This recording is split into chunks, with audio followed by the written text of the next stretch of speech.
This is MTG ASMR, back again with another deck tech video. This week, I'll be showing off a recent commander deck that I put together, which is Ratadrabik of Urborg. This guy. Now, I really like this deck, and I hope you enjoy this deck tech video about Ratadrabik of Urborg.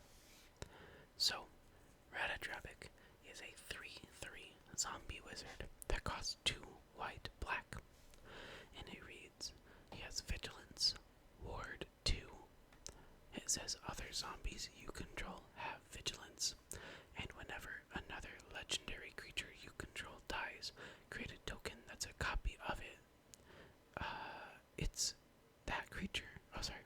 Create a token that's a copy of that creature, except it's not legendary, and it's a 2/2 black zombie in addition to its other colors and types. So the point of the deck is to play some legendary creatures that have some really relevant effects, sacrifice them to make token copies of them, and then hopefully recur those token the original copies from my graveyard for some value. The deck is really fun, and I hope you guys enjoy.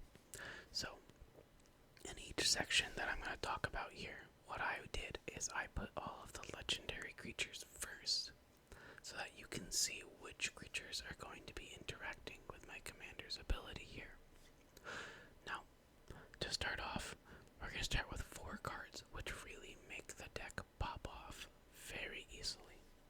And those cards are Mondrak, Glory Dominus, and what he's going to do is when our commander's trigger happens, it makes 2 tokens instead of 1.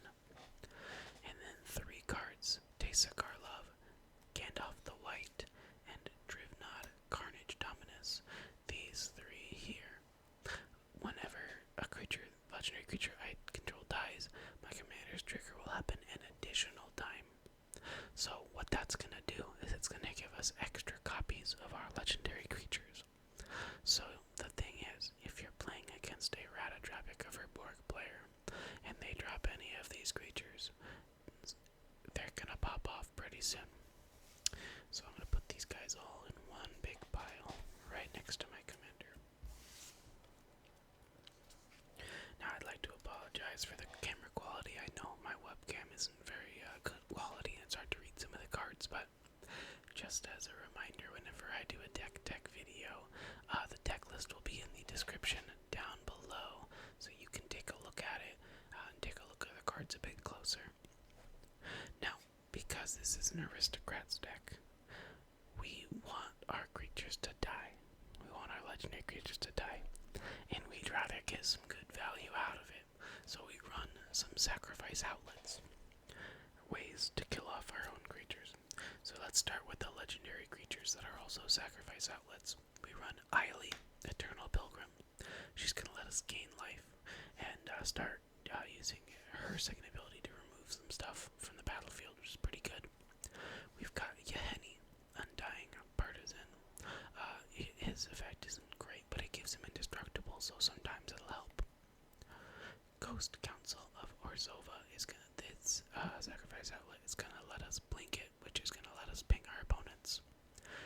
We run Yawgmoth, Thran Physician. His sacrifice outlet is kind of a removal piece as well as a card draw engine. It's pretty good.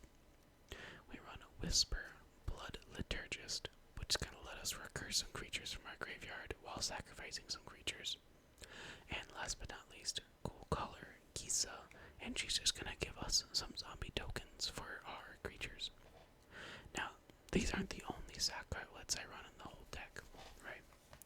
Because we gotta run a lot to make sure that we always have the stuff to sacrifice our legendary creatures. So we also run Viscera Seer, who's gonna let us scry. We run a Carrion Feeder, who will bump himself up and get big. We run Altar of Dementia, which will let us mill our opponents.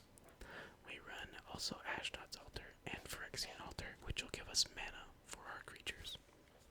So all in all, it gives us a total of 11 different ways to sacrifice our creatures to help our game plan a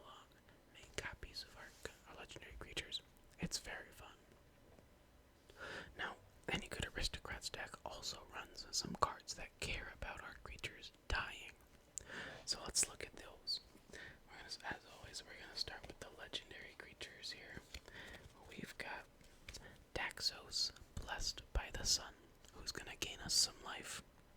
Elas Ilkor, sadistic pilgrim, which is going to start pinging our opponents. Athreos, god of passage, can return those cards to our hand instead of the graveyard. Ayara, first of Lockthwain, is going to ping our opponents. And she actually gets to sacrifice some creatures as well. Alinda, the Dusk Rose, is going to get bigger, and then when we sacrifice her, we make a bunch of 1/1 tokens. And Sir Conrad the Grim, who's also going to ping our opponents. So we've got a few different ways to start lowering our opponent's life total. And remember, all of these we can get token copies of. And if we have anything from this pile on the battlefield, we can get multiple copies of, which is very exciting.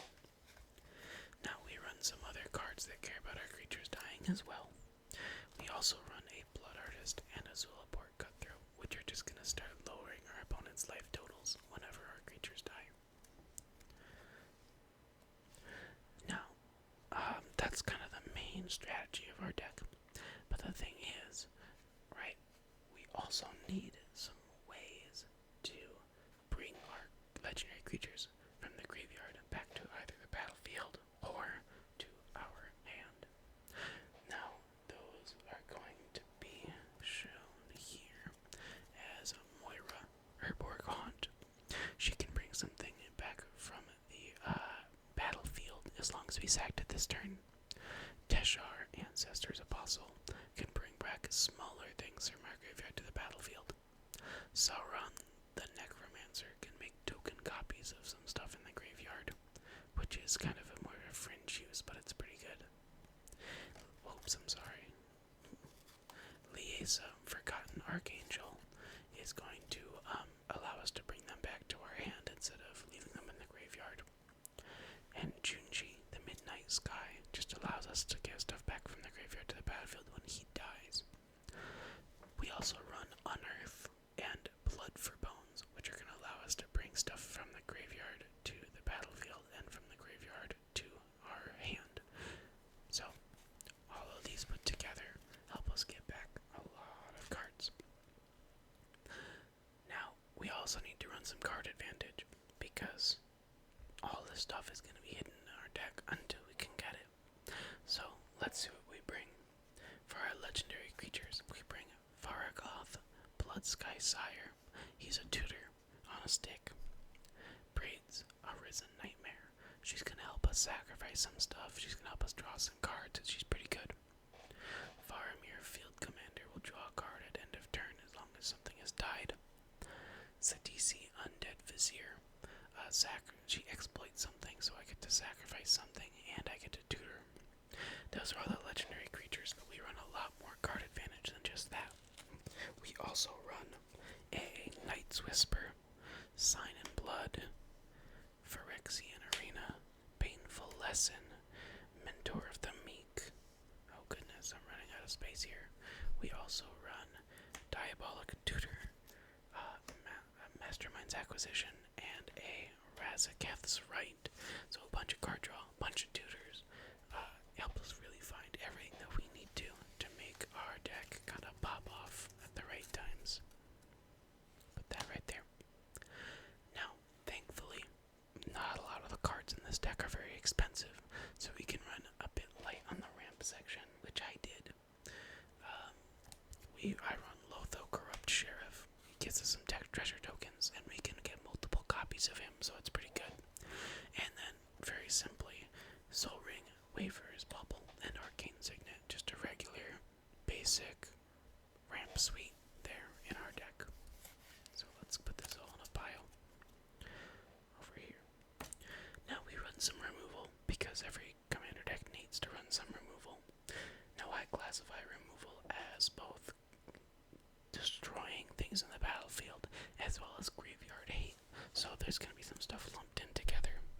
We run Timuret, Chosen from Death, as Graveyard 8. He's kind of the only legendary creature in this pile, though. We run Swords to Plowshares, Soul Guide Lantern, Doom Blade, the Meat Hook Massacre, Damn, Mire in Misery, Soul Shatter. Oh, I'm sorry, I'm just knocking everything around. Pestilence, Crippling Fear, and In Garruk's Wake. Now, it's a lot of removal, but you kind of need a lot of removal in a good commander deck. So let me just kind of pile all this up together.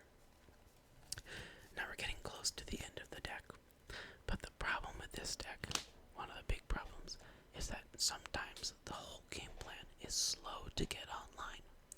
So we run a few slowdown cards to kind of help mitigate that, and they're all legendary creatures. We run this Minarker, which is a Universes Beyond version of Thalia, Guardian of Thraben. It's going to make non-creature spells cost more to cast, but a lot of our deck are creatures, so it doesn't affect us as much. We run Kimball, Console of Allocation, to kind of punish our opponent for doing pretty much anything, and with multiple copies of him, it gets pretty crazy. We run Linvala, Keeper of Silence, to stop our opponents from activating the activated abilities of their creatures, and Liesa, Shroud of Dusk, which kind of like Kimball, just kind of punishes our opponent for doing anything. And again, we can get multiple copies of any or all of these as long as we draw or get into some of these cards here. And it can get pretty oppressive if we get multiple of these on the table. And it kind of dissuades our opponents from doing anything, which really gives us the time that we need to really set up some sort of cool engine to end the game. We also, I don't know if you were counting, it'd be pretty hard to do so, but right now we're looking at some lands, and I also had a couple of extra miscellaneous cards that I'd like to talk about that are in the deck. The first one, very simply, is a Selfless Spirit. It helps protect our board from board wipes, just a pretty good card to have in the deck. And the last card, the last non-land card I'd like to talk about, is Rosy Cotton of South Lane. Now this card gets really nuts really fast, especially if we can get multiple copies of them. Because we make tokens with our commander, she starts putting 1/1 counters on stuff and can really make our board super big out of nowhere. And I've really popped off in games with her, and she's really been a huge surprise for me. So she is going to stay in the deck for a long time because I think that she can really come out of nowhere and really surprise everyone. Now, the land base obviously is pretty important. So I'm going to start with our non-basic lands. I like to run Evolving Wilds, Terramorphic Expanse, Ash Barrens, Shire Terrace, and Obscura Storefront.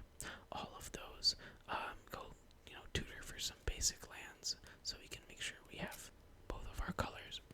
We also run a Command Tower, a Tainted Field, Scoured Barrens, Plaza of Heroes, the Grey Havens, Great Hall of the Citadel. All of these give us both of our colors. A couple of miscellaneous non-basics like Pachuca Bog to remove someone's graveyard, and I run a Cycle Land in Polluted Mire. I just didn't find any more Cycle Lands, or I would have thrown a few more in. For our basics, we run a total of 12 planes, and I like to have matching art, so they're all matching, and 11 swamps. Well, that's the deck. That's a super fun deck, and sometimes it can just win out of nowhere if you get the right draws. Now, as always, the deck list will be in the description below, so if you're having trouble reading, you want to see what a certain card does, feel free to check that out. It's pretty cool. Now, if you enjoyed the video, feel free to give it a like. If you really loved the video and you loved my content so far, feel free to subscribe. It really helps me out. Now, since this week was a deck tech video, next week is going to be a pack opening video. I like to go on and off with them. So, thank you very much. Oh, I forgot to mention, the next 2 weeks are going to be pack opening videos because in 2 weeks, Commander Master Masters should be available for me to purchase, and I'm going to do a video on that when it comes out. Anyways, I hope everyone has a great day, and I'll see you next time.